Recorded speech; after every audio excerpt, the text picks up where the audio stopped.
Bienvenidos a esta semana en el Congreso, donde le presentamos la información más destacada generada en los últimos días en ambas cámaras legislativas. El Senado de la República avaló las modificaciones hechas por la Cámara de Diputados al proyecto de decreto que expide la Ley General de Derechos de Niñas, Niños y Adolescentes, por lo que el documento se remitió al Ejecutivo Federal para su promulgación. Vamos con todos los detalles. Comenzamos.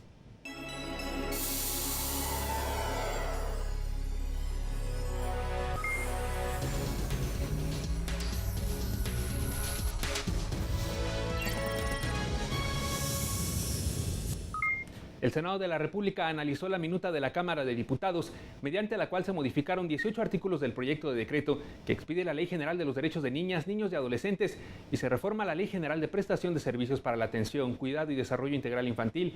Dicha iniciativa fue presentada por el Poder Ejecutivo en calidad de preferente.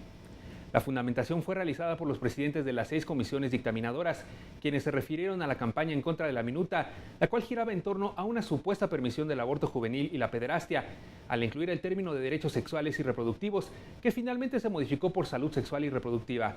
Asimismo, los presidentes destacaron otras características de la ley. Establecimos de manera clara en el contenido de la ley que todas las acciones se deben realizar de conformidad con la edad, desarrollo cognitivo y grado de madurez de niñas, niños y adolescentes. No es una ley que legalice el aborto voluntario. Segundo, no promueve la esterilización forzada. Tercero, no legaliza la pederastia. Cuarto, está atenta sobre todo a los derechos y obligaciones y no atenta a la patria potestad.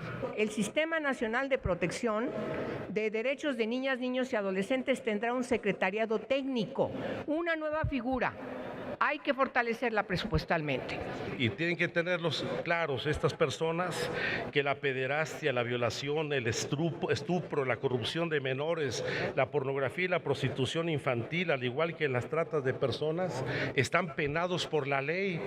Aquí no se permite de ninguna manera. Señala que niñas, niños y adolescentes deben ser registrados de forma inmediata y gratuita. Homologa criterios mínimos para los procedimientos de adopción. Expresa la prohibición de contraer matrimonio antes de los 18 años. Tenemos que ver más allá. Y el ver más allá es que esta ley tiene todos sus derechos, los niños y niñas y adolescentes tienen todos sus derechos a salvo. Posteriormente se llevó a cabo la discusión en lo general. En pro del dictamen se manifestaron la mayoría de los legisladores, mientras que en contra solo lo hizo el senador del PAN, Héctor Larios, a nombre propio y de otros 8 compañeros de bancada, quien se refirió a la interpretación en el tema de salud sexual. El que se le dé al margen de los padres de familia derechos a los hijos de este término, me parece que sí es un tema que es de profunda preocupación. Apegado al principio de progresividad de los derechos humanos, esta ley es un avance en materia de protección de derechos de las niñas y niños adolescentes. La crisis social por la que atraviesa el país requiere de una visión integral. Sostenemos que el verdadero derecho humano es que las niñas, niños y adolescentes cuenten con herramientas y orientación en base a su edad y desarrollo con el fin de evitar abusos y delitos y hacer corresponsables a padres, madres, tutores y custodios. Por supuesto que estamos de acuerdo, estamos a favor de que los niños, niñas y adolescentes de nuestro país tengan acceso a las tecnologías de la información y la comunicación en todos los sentidos. Tenemos que reconocer que eso hacía falta en la ley que elaboramos aquí en el Senado. Bueno, para la construcción de acuerdos se decretó un receso que tuvo una duración de casi 1 hora.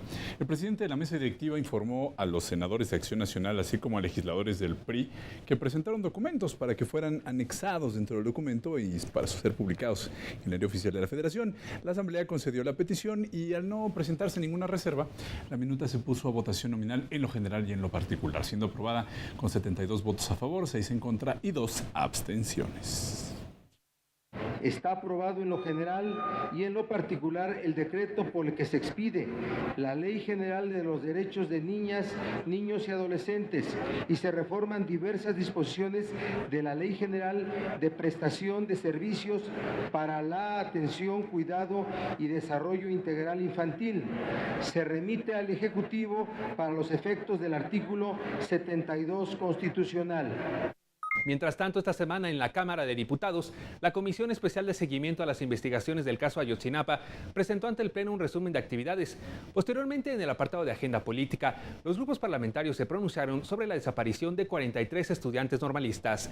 La Comisión Especial, que da seguimiento a las investigaciones relacionadas con los hechos ocurridos en Iguala, Guerrero, a alumnos de la Escuela Normal Rural de Ayotzinapa, Raúl Isidro Burgos, presentaron al Pleno un resumen de actividades de su labor. El presidente de la Comisión Especial aseguró que la investigación no ha concluido. Contamos con elementos preliminares que hacen presuponer que en el fuero común y en el fuero federal se cometieron irregularidades graves en las investigaciones sobre las desapariciones forzadas sufridas por los estudiantes de la Escuela Normal Rural. Se cometieron garrafales errores como el de no actuar puntualmente como lo establecen los protocolos internacionales de organismos de derechos humanos. Pues en casos de este tipo es vital la actuación de la autoridad en las primeras 72 horas. Informó que aún faltan reunirse con autoridades nacionales e internacionales y señaló que la investigación ministerial debe resolverse en un plazo razonable, pero que se tiene que considerar la complejidad de los hechos. Reiteramos que las investigaciones deben desahogarse en un plazo razonable, pero tampoco pedimos una solución rápida y a contentillo en detrimento de la verdad de los hechos. Conocemos a las víctimas. Hay señalamientos claros de quienes fueron parte de los ejecutores, contra quienes ya se han ejercido diversas acciones penales, pero aún falta complementar esas acciones con el esclarecimiento del paradero o la suerte de los estudiantes desaparecidos. El legislador reiteró que las actividades de seguimiento continúan e informó que diversas autoridades todavía deben remitir información. Dijo que hace falta una inspección ocular en Iguala con apoyo técnico de servicios periciales, así como reuniones de trabajo con la Sedena, la Secretaría de Gobernación, la PGR, el CISEN, la Comisión Nacional de Seguridad Pública. Además comentó que falta reunirse con el gobernador interino de Guerrero y el fiscal general de Justicia. Asimismo, el presidente de la Comisión Especial dijo que está pendiente una reunión con el Grupo de Trabajo de Naciones Unidas sobre desapariciones forzadas y con el equipo argentino antropólogo forense, así como con las víctimas de los hechos, tanto estudiantes sobrevivientes y los familiares de los desaparecidos. Luego de la presentación del informe, los grupos parlamentarios destacaron las fallas que se generaron a nivel local y federal, subrayaron la situación de corrupción e impunidad que se vive en el país y recordaron que aún falta que la comisión se reúna con los familiares de las víctimas. Por el bien de todos, estos delitos deben de investigarse y resolverse a la brevedad posible, siempre en cumplimiento al Estado de Derecho. Nadie, absolutamente nadie, puede estar por encima de la ley. Es necesario que el gobierno realice acciones concretas y contundentes para recuperar la confianza de la ciudadanía en las instituciones y el sistema de justicia del país. Las conclusiones a las que se pueden llegar en esta comisión son muchas y no las hemos presentado en este reporte de actividades porque nos falta lo más importante, la reunión con las víctimas, con los familiares, con los estudiantes. Desde esta tribuna yo hago un llamado a ellos para que confíen en las distintas fuerzas representadas en esta Cámara de Diputados, de que queremos ayudarlos, pero sobre todo queremos ayudar a que los derechos a los que son susceptibles les sean cumplidos frente al gran fracaso del Ejecutivo municipal, estatal y federal. México, de no corregir estos hechos, de no castigar ejemplarmente a los responsables, sean de nivel municipal, sean de nivel estatal o sean de nivel federal, se constituirá en un Estado fallido y en un Estado ausente del respeto a los derechos humanos. Vivos los llevaron, vivos los queremos. Sí fue desaparición forzada en el estado de Guerrero, en el municipio de Iguala.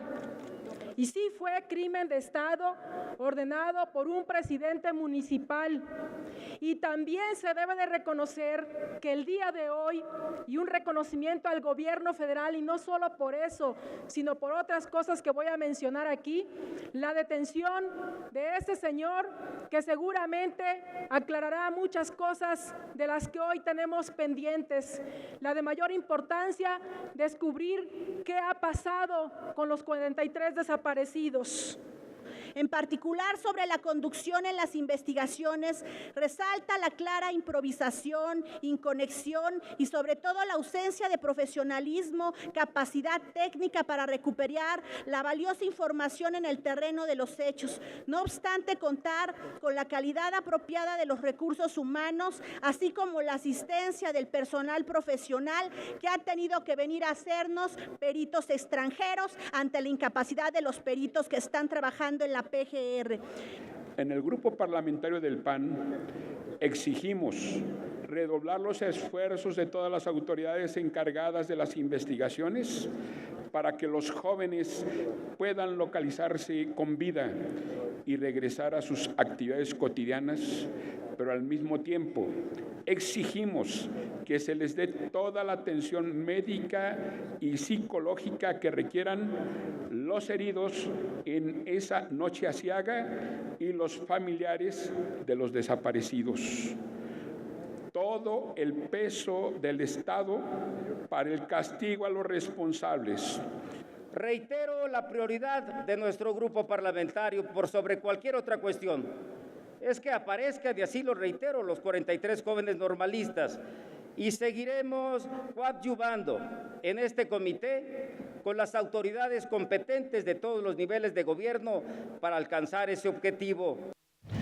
Tras 2 rondas de intervenciones por parte de los grupos parlamentarios, el presidente de la mesa directiva dio por concluido el debate sobre los hechos ocurridos en Iguala, Guerrero.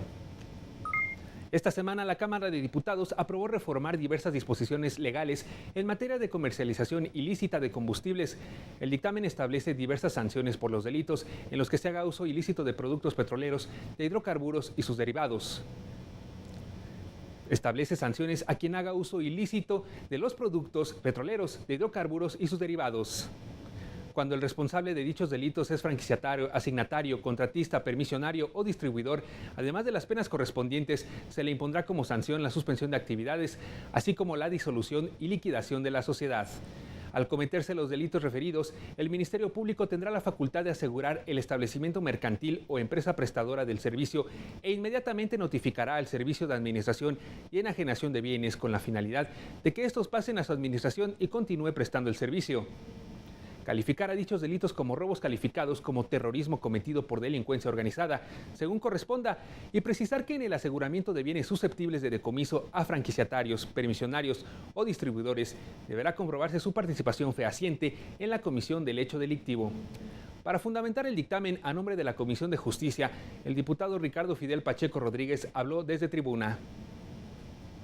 El presente dictamen es el instrumento jurídico como respuesta para evitar que el crimen siga desplegando estas conductas y además se vinculan con otras de la misma delincuencia organizada.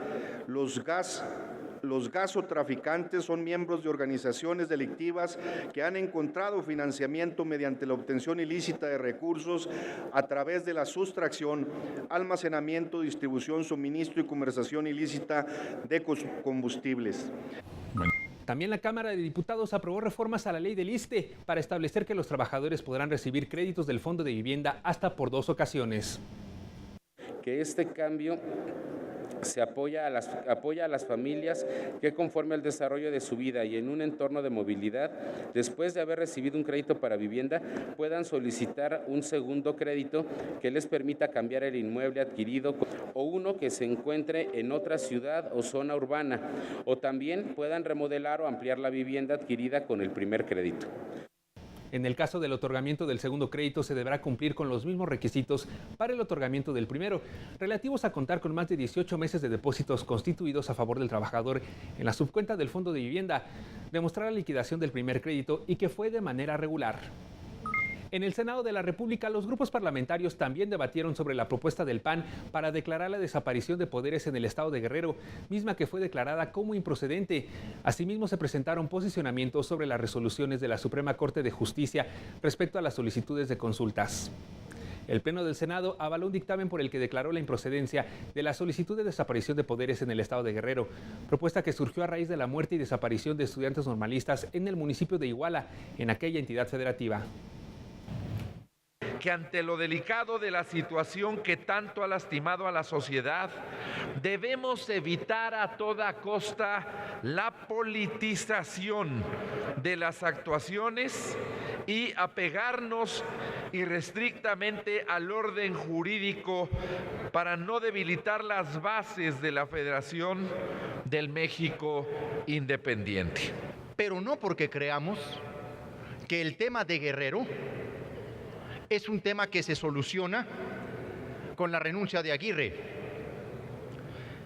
Si somos absolutamente congruentes con nuestro régimen jurídico, el responsable constitucional, legal, político y administrativo de lo que sucede en Guerrero es el presidente de la República, aunque él haya inicialmente tratado de desviar la atención hacia lo local.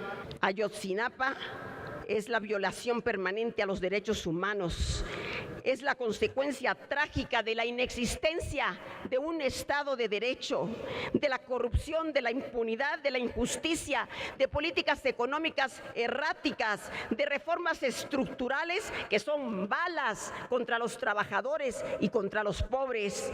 Siempre planteamos con mucha claridad que al margen de cualquier otra situación, lo importante era que aparecieran estos maestros en ciernes, que lo importante era que ante la crisis que se avecinaba se hiciera una investigación a fondo, que no importara el nivel ni menos importara a quienes se dirigía la investigación. En la Cámara de Senadores también se debatió el dictamen por el que se determinó la improcedencia de la consulta popular respecto a la expedición de una nueva ley federal de remuneraciones de los servidores públicos. El Pleno del Senado de la República debatió un dictamen de la Comisión de Gobernación que declara improcedente la solicitud de consulta popular presentada por legisladores del PAN y del PRD, relativa a la expedición de una ley federal de remuneraciones de los servidores públicos, reglamentaria del artículo 127 constitucional y que tiene por objeto limitar los altos salarios de los funcionarios. Yo no encuentro una política de austeridad en todo esto que lleva este gobierno. No he visto una sola propuesta de austeridad para que por lo menos demos una señal a la sociedad de que estamos siendo un tanto solidarios con ella, dadas las condiciones económicas en que se encuentra. En el desarrollo del debate, los senadores se refirieron a la declaración de inconstitucionalidad de la Suprema Corte de Justicia de la Nación a las consultas populares sobre la reforma energética, el salario mínimo y la reducción de legisladores plurinominales. Bajo esta interpretación, bajo estas resoluciones, no habrá un solo tema de política pública que puedan resolver directamente los ciudadanos. Esa es la trascendencia de la decisión de la Corte. Las filas progresistas vamos a hacer muchas cosas. Vamos a ir a la Corte Interamericana de los Derechos Humanos. Vamos a solicitar amparo, contrato por contrato, y vamos a hacer una acción colectiva contra la reforma. No hay una derrota de las fuerzas progresistas, pero resulta muy grave que los estrechos criterios de la Corte sean los que determinen si hay o no consulta. Me parece que no es con descalificativos o con resistencias o con justificar o juntar firmas como vamos a obligarnos a promover la democracia participativa que queremos, sino con una norma mucho más concreta en donde el Poder Judicial, la forma en que la ve mi bancada, lo único que hizo fue revisar en el marco legal su resolución y su dictamen de las 3 fuerzas políticas que fueron a consulta. Finalmente, el punto de acuerdo se avaló con 44 votos en pro y 40 en contra. Por tanto, se declaró asunto concluido, pero se emitió un exhorto. A la Cámara de Diputados en cuanto a la minuta con proyecto de decreto por el que se expide la Ley Federal de Remuneraciones de los Servidores Públicos reglamentaria de los artículos 75 y 127 de la Constitución Política de los Estados Unidos Mexicanos. En la sesión ordinaria del jueves, el Pleno de la Cámara de Senadores aprobó un dictamen con punto de acuerdo de la Comisión de Hacienda y Crédito Público que avala la designación de Roberto del Cueto Legazpi como subgobernador del Banco de México por un nuevo periodo de 8 años. La senadora Dolores Padierna emitió consideraciones sobre las atribuciones de Banjico. Es muy importante que todas las operaciones del Fondo Mexicano del Petróleo se transparenten. Y hacemos la exigencia también de transparentar las pensiones vitalicias y las remuneraciones de los altos mandos del Banco de México, así como transparentar el costo de las operaciones financieras. Luego de ello, el dictamen se sometió a votación nominal y se aprobó por unanimidad de 92 votos. Por tanto, ante el Pleno del Senado, el funcionario designado rindió protesta de su cargo. En más información, el Senado de la República recibió el oficio por el que informa que el presidente de la República, Enrique Peña Nieto, se ausentará del territorio nacional del 9 al 15 de noviembre con el objeto de participar en la 22ª reunión de líderes del Foro de Cooperación Económica Asia-Pacífico, APEC, y realizar una visita de Estado a la República Popular China, así como para participar en la cumbre de líderes del Grupo de los 20 en Brisbane, Australia, atendiendo la invitación de los gobiernos de ambos países. En información de la Cámara de Diputados, legisladores de la Comisión de Presupuesto y Cuenta Pública iniciaron los trabajos de dictamen al proyecto de presupuesto de egresos de la Federación 2015. En votación económica aprobaron declararse en sesión permanente. Se propone que nos declaremos en reunión permanente, considerando que el presupuesto de egresos de la Federación deberá ser aprobado a más tardar el día 15 de este mes. La diputada del PRD, Socorro Ceseñas, demandó que el presupuesto de egresos de la Federación se ajuste a los ingresos programados en la Ley de Ingresos, que contempla el precio del barril de petróleo a $79. Que el ajuste realizado a la Ley de Ingresos repercute directamente en el gasto. Tenemos claridad del entorno económico mundial y de las afectaciones a nuestra economía. Sin embargo, nos parece que el Ejecutivo, a través de la Secretaría de Hacienda y Crédito Público, debería plantear y respaldar contundentemente un ajuste no solo a los ingresos, sino también plantearlo en el gasto. Integrantes de la Comisión de Comunicaciones y de Radio y Televisión en la Cámara de Diputados se reunieron con los comisionados del Instituto Federal de Telecomunicaciones, esto con el fin de conocer los avances en las políticas establecidas en la legislación secundaria de la reforma constitucional. El presidente de la Comisión de Radio y Televisión recordó que el IFT debía presentar el 6 de noviembre los lineamientos de portabilidad numérica. Es una manera indirecta, no quiero calificarlo más, de no dar cumplimiento a un plazo claramente establecido por el Poder Legislativo en cuanto a que estas reglas entraran en vigor en toda su efectividad, en toda su eficacia, a partir del 6 de noviembre. Por su parte, el presidente de la Comisión de Comunicaciones indicó que postergar la emisión de las reglas de portabilidad numérica va en detrimento de los usuarios.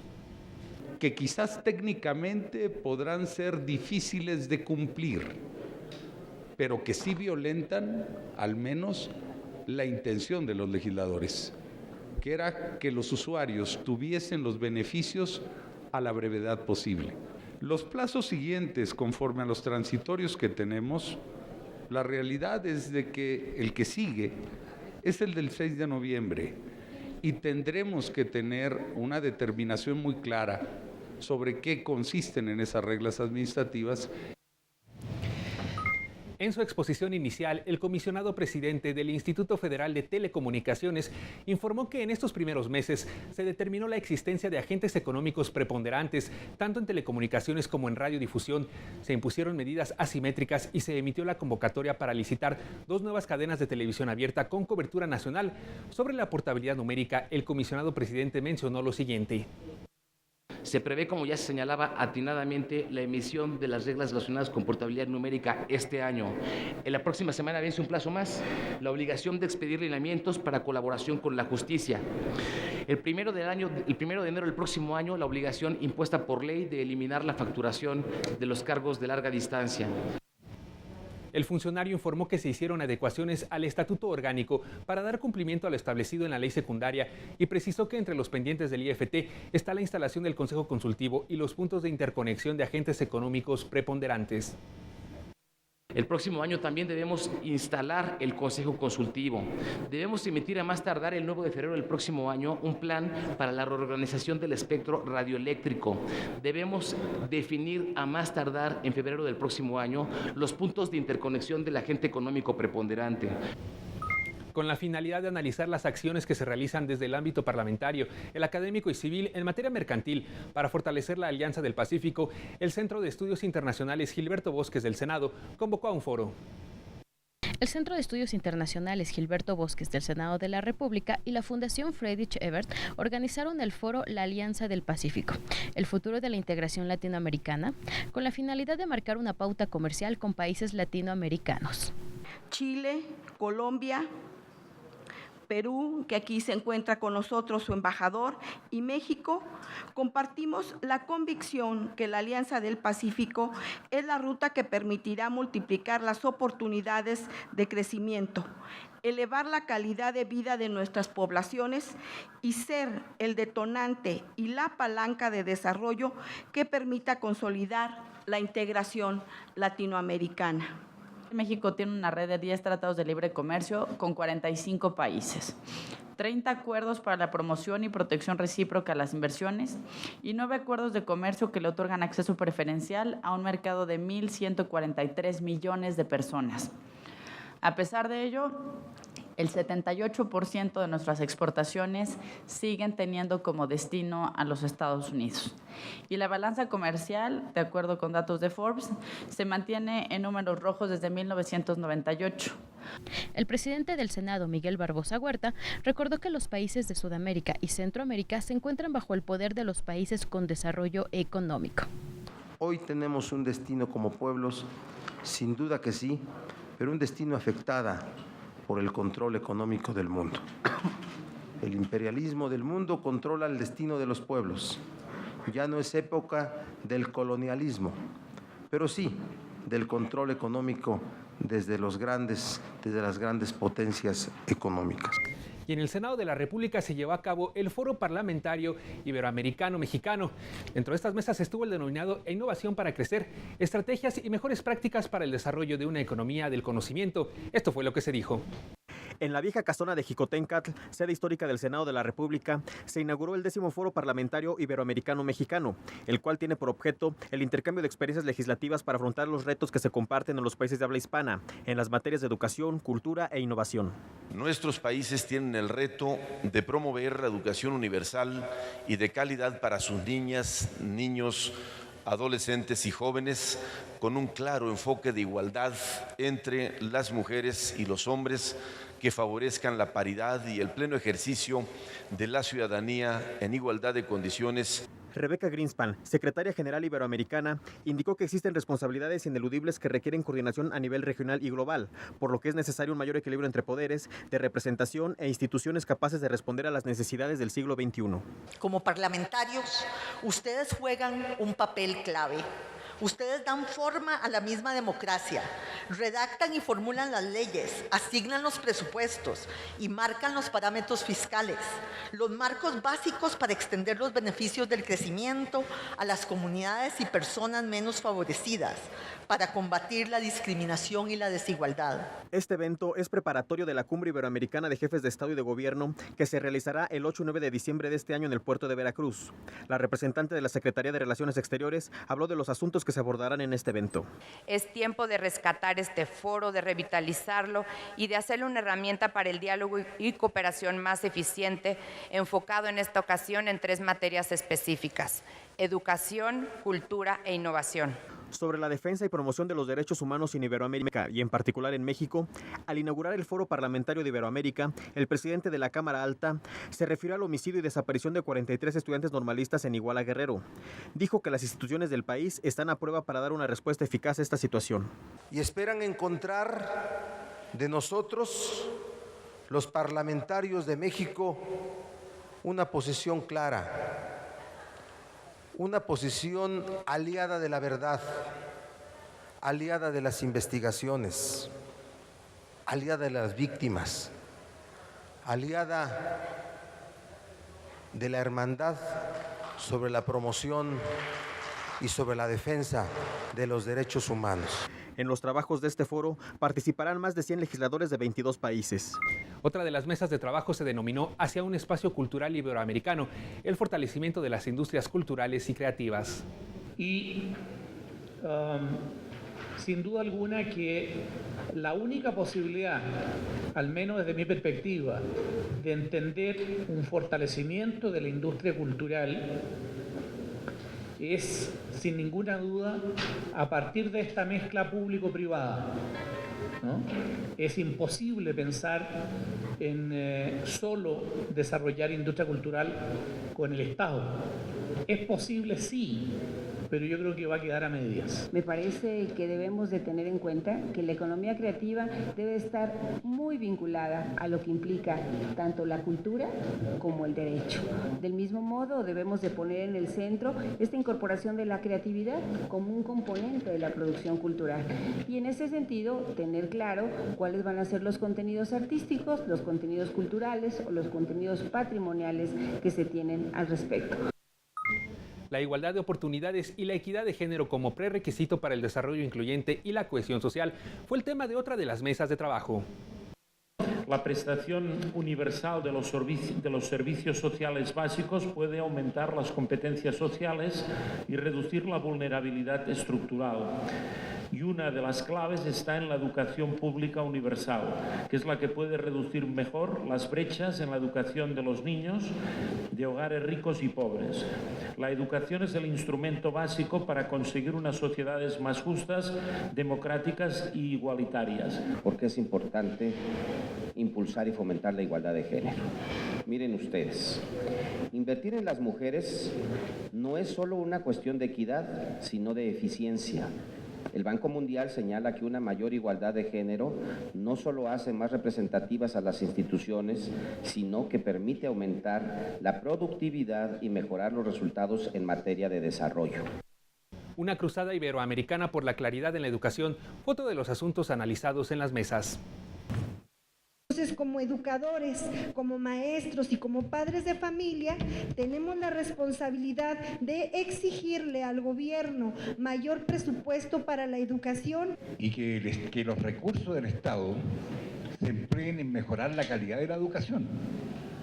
Aunque hayan subvenciones a establecimientos particulares, que esa subvención, que son recursos del Estado, no vayan a otros menesteres, como ha sucedido en mi país.